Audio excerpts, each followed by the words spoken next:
So hello everyone, this is Aryan Singh. Welcome back to Singh classes. 10 minute की series में आप लोगों का स्वागत है, जिसमें आज हम लोग कवर करने जा रहे हैं क्लास 10 हिस्ट्री चैप्टर नंबर 3। चलिए शुरू करते हैं। The making of a global world, एक कहानी दुनिया को जोड़ने की। सोचो, क्यों? क्या हुई? हम टाइम मशीन में बैठकर हजारों साल पहले चले गए। दुनिया आज की तरह कनेक्टेड बिल्कुल नहीं थी। ना एरोप्लेन थे, ना इंटरनेट, ना फास्ट शिप्स। फिर भी लोग एक दूसरे से जुड़े हुए थे। ये कहानी वहीं से शुरू होती है। अच्छा, हमको सिखा रिया है। द प्री मॉडर्न वर्ल्ड, जब दुनिया धीरे धीरे जुड़ रही थी। बहुत पुराने समय में भी लोग एक जगह से दूसरी जगह जाते थे। कुछ लोग व्यापार के लिए सफर करते थे, कुछ लोग यात्रा के लिए, कुछ नए देश जीतने के लिए, और कुछ लोग अपने काम की तलाश में। एशिया, यूरोप और अफ्रीका के बीच समुद्री और स्थल मार्ग थे। इन मार्गों के थ्रू मसाले, रेशम, कपड़ा, सोना, चांदी, विचार और धर्म सबका आदान प्रदान होता था। इसका मतलब ये है कि ग्लोबलाइजेशन आज का नहीं है, बहुत पुराना प्रोसेस है। अच्छा, कहानी में आगे बढ़ते हैं और सिल्क रूट्स और रेशम के रास्तों की बात करेंगे। मगर क्यों? अब कहानी आती है सिल्क रूट्स की। सिल्क रूट्स एक नेटवर्क था जो चाइना से शुरू होकर सेंट्रल एशिया, वेस्ट एशिया और यूरोप तक जाता था। इसका नाम सिल्क इसलिए पड़ा क्योंकि चाइना का रेशम सबसे ज्यादा फेमस था। लेकिन सिर्फ रेशम ही नहीं जाता था, इंडिया से मसाले जाते थे, प्रीशियस स्टोन्स जाते थे, साथ ही धर्म और विचार भी ट्रेवल करते थे। बुद्धिज्म भी इसी रूट से चाइना और जापान पहुंचा। यानी ये रास्ते सिर्फ माल नहीं, कल्चर और आइडियाज भी लेकर जा रहे थे।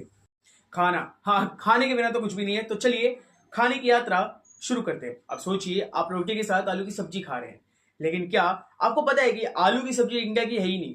आलू, टमाटर, मिर्ची साउथ अमेरिका से आए थे। जब यूरोपियंस अमेरिका गए तो वहां से ये क्रॉप्स दुनिया भर में ले आए। इसका मतलब हमारा डेली का खाना भी ग्लोबल कनेक्शन का एक रिजल्ट है। जब लोग एक जगह से दूसरी जगह ट्रैवल करते हैं तो सारी चीजों के साथ साथ बीमारी भी ले जाते हैं। 1492 में क्रिस्टोफर कोलंबस अमेरिका पहुंचा। उसके बाद यूरोपियंस अमेरिका में बसने लगे थे। उन्होंने वहां के लोगों को कंट्रोल किया और वहां से गोल्ड और सिल्वर यूरोप भेजा। लेकिन सबसे बड़ी ट्रेजेडी थी बीमारी। यूरोप से जो लोग अमेरिका गए वे अपने साथ स्मॉल पॉक्स जैसे जर्म्स ले गए। अमेरिका के लोकल लोगों के पास इम्यूनिटी नहीं थी। लाखों लोग मर गए। यानी कभी कभी ट्रेड और कॉन्सिक्वेंस के साथ डिस्ट्रक्शन भी आता है। क्या बोल रहा है? बिलियन बोल, बिलियन बोल। तो हम लोग ग्लोबलाइजेशन की फ्लाइट पकड़ के एंटर करते हैं 19th सेंचुरी में। इस पीरियड में दुनिया और भी फास्ट एक दूसरे से कनेक्ट हो रही थी। 3 चीजें तेज हुई: ट्रेड, लेबर और माइग्रेशन। ट्रेड से कैपिटल आया और माइग्रेशन से मूवमेंट स्टार्ट हुआ। इस टाइम ब्रिटेन सबसे पावरफुल इंडस्ट्रियल कंट्री बन गया था। फिर जैसे धीरे धीरे आगे बढ़ोगे तो कॉर्न लॉज देखने को मिलेगा, यानी खाने पर कानून। ब्रिटेन में गवर्नमेंट ने कॉर्न लॉज बनाए। कॉर्न लॉज का मतलब था इंपोर्टेड फूड पर टैक्स लगाना। इससे हुआ क्या? खाना महंगा हो गया, गरीब लोग सफर करने लगे। इंडस्ट्रियलिस्ट ने इसको अपोज किया क्योंकि उनको चाहिए था सस्ता खाना, ताकि कम सैलरी में भी लोग काम कर सके। लेकिन 46 में कॉर्न लॉज वापस ले लिया गया। इसके बाद सस्ता खाना इंपोर्ट होने लगा और ब्रिटेन फिर से एक स्ट्रॉन्ग इंडस्ट्रियल कंट्री बन गया। इंडस्ट्रियलाइजेशन, मशीन की दुनिया। ब्रिटेन में मशीन्स का इस्तेमाल शुरू हुआ, रेलवेज बने, स्टीम शिप्स आए, प्रोडक्शन फास्ट हो गया। अब माल जल्दी बनने लगा और जल्दी ट्रांसपोर्ट होने लगा। ब्रिटेन को वर्कशॉप ऑफ द वर्ल्ड कहा जाने लगा। कॉलोनियलिज्म, दुनिया को कॉलोनी बनाना। यूरोपियन कंट्रीज ने एशिया और अफ्रीका की कंट्रीज को अपनी कॉलोनी बना ली। कॉलोनीज क्या करती थी जानते हैं? रॉ मटेरियल सप्लाई करती थी, फिनिश्ड गुड्स खरीदती थी। इंडिया से कॉटन ब्रिटेन जाता था, ब्रिटेन से कपड़ा बनके इंडिया वापस आता था। इससे इंडियन हैंडीक्राफ्ट इंडस्ट्रीज डिस्ट्रॉय हो गई। बात करते हैं इंडेंचर्ड लेबर्स की, यानी गुलामी का एक नया सिस्टम। स्लेवरी बंद होने के बाद लेबर्स की डिमांड बढ़ने लगी। तब इंडेंचर्ड लेबर सिस्टम शुरू हुआ। इंडिया से लोग कॉन्ट्रैक्ट पर कैरिबियन, फिजी, मॉरिशस और श्रीलंका भेजे गए। उन्हें 5 साल का कॉन्ट्रैक्ट साइन करना पड़ता था। कंडीशंस बहुत बुरी थी, इसलिए इसे नई गुलामी कहा गया। अब देखते हैं इंडिया का trade scenario. India raw materials export करता था। ब्रिटिश गुड्स इंडिया में बेचे जाते थे। इससे इंडियन आर्टिसंस बेरोजगार हो गए। इंडिया एक डिपेंडेंट इकोनॉमी बन गया। अब हम लोग बात करेंगे द ग्रेट डिप्रेशन 1929 की। 1929 में यूएसए में स्टॉक मार्केट क्रैश हुआ। इससे दुनिया भर में इकोनॉमिक क्राइसिस आ गया। फैक्ट्रीज बंद होने लगी, लोग बेरोजगार हो गए, बैंक्स फेल हो गए थे। इसका इंपैक्ट यूएसए पे ये पड़ा, हजारों बैंक्स जो थे बंद हो गए, फार्मर्स बैंकरप्ट हो गए, मैसिव अनएम्प्लॉयमेंट हो गया।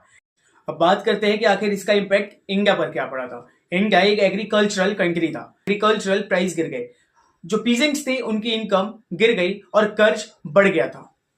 1944 में यूएसए के ब्रेटन वुड्स नाम के जगह पर मीटिंग हुई। दो इंस्टीट्यूशंस बनाए गए, इंटरनेशनल मॉनेटरी फंड और world bank. International monetary fund का काम था करेंसी स्टेबल मेंटेन करना था और वर्ल्ड बैंक का काम था डेवलपमेंट प्रोजेक्ट्स के लिए कंट्रीज को लोन देना। डीकोलोनाइजेशन, सेकेंड वर्ल्ड वॉर के बाद एशिया और अफ्रीका के कंट्रीज इंडिपेंडेंट हो गए, लेकिन उनकी इकोनॉमी वीक थी। उन्हें डेवलपमेंट के लिए लोन्स की सख्त जरूरत थी। आफ्टर 1945 ट्रेड फिर से बढ़ा, टेक्नोलॉजी इंप्रूव हुई, मल्टीनेशनल कंपनीज ग्रो हुई और यूएस एक पावरफुल कंट्री बन गया। आज के टाइम में internet, fast transport, multinational companies, outsourcing सब ग्लोबलाइजेशन को और फास्ट बना रहे हैं। India information technology service export करता है।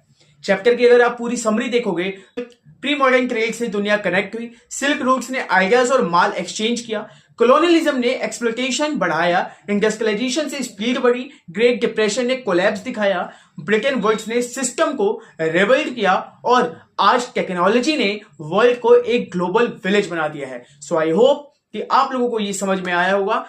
Tata, bye bye, see you, love you all.